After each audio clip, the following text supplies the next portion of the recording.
West Bengal. West Bengal, the 294 assembly constituencies, the polling shall be held in two phases. In the first phase, 152, and the second phase, 142.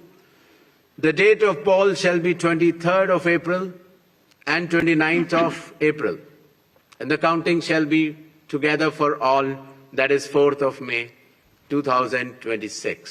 প্রতীক্ষার অবসান ঘটল। আজকে নির্বাচন commission ঘোষণা করেছে 29 April 110 নম্বর উত্তরের বিধানসভার নির্বাচন হবে। কতটা প্রস্তুত আপনারা? আমরা সারা বছরই প্রস্তুত। আমরা সারা বছরই রাস্তায় থাকি, মানুষের পাশে থাকি। এই জন্য আমাদের কাছে কোনো নির্বাচনের ডেট নেই, যখনই হবে তখনই আমরা রেডি। সকলেই তাকিয়ে রয়েছেন প্রার্থীর দিকে, দেওয়াল তো ফাঁকা রেখেছেন নামের জায়গাটা।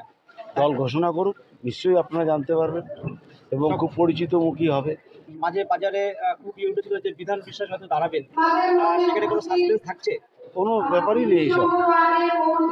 দল যাকে দেবে এবং যিনি এখানে কাজ করেছে অনেক বেশি, দল নিশ্চয়ই তাকেই দেবে, আমরা সেই আশায় আছি।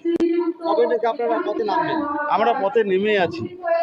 আমাদের সাংসদ অভিষেক বন্দ্যোপাধ্যায় 6 মাস আগে এই যে এসআর প্রক্রিয়া চালু হয়েছে, তখন থেকে আমাদের কর্মীরা, বিএলওরা, তারা যেভাবে অক্লান্ত পরিশ্রম করে মানুষের পাশে, আমি সেই করোনার সময় দেখেছিলাম যে মানুষ যখন বিপদে ছিল তখন যেভাবে আমাদের কর্মীরা কাজ করেছে, ঠিক এসআরেও ঠিক একইভাবে মানুষের পাশে একমাত্র তৃণমূল কংগ্রেস কর্মীরাই ছিল, অন্য কোনো রাজনৈতিক দল ছিল না। অর্থাৎ আমরা অনেক আগেই মাঠে নেমে আছি, এখন শুধু ব্যাট করার কথা আর 6 মারার কথা। আচ্ছা, নির্বাচন কমিশন তারা কি করবে সেটা আমাদের বিজেপির দল, এখানে যারা বিরোধী দলনেতা, তারা কি করে বলছে যে 1.5 কোটি বাদ যাবে, 2 কোটি বাদ যাবে। এই যে অঙ্কটা, এই অঙ্কটা কোথা থেকে পাচ্ছে?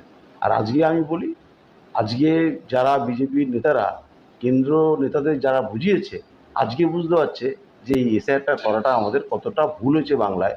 আমি বলে দিচ্ছি, আজকে আপনি মিলে নিন আজকে তারিখ দিয়ে, যে আমার হিসাব যদি ভুল না হয়, বিজেপি 20 থেকে 25-এর উপরে যাবে না বাংলায়।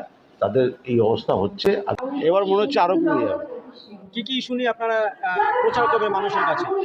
মমতা বন্দ্যোপাধ্যায়, আপনারা তো জানেন যে 15 বছরের যে রিপোর্ট কার্ড তৈরি করেছে, সেই কার্ড আজকে ভারতবর্ষের বুকে একমাত্র রাজনৈতিক দল এবং একমাত্র সরকার যে মানুষের উন্নয়নের নথি নিয়ে নির্বাচনকে সামনে রেখে লড়াই করছে।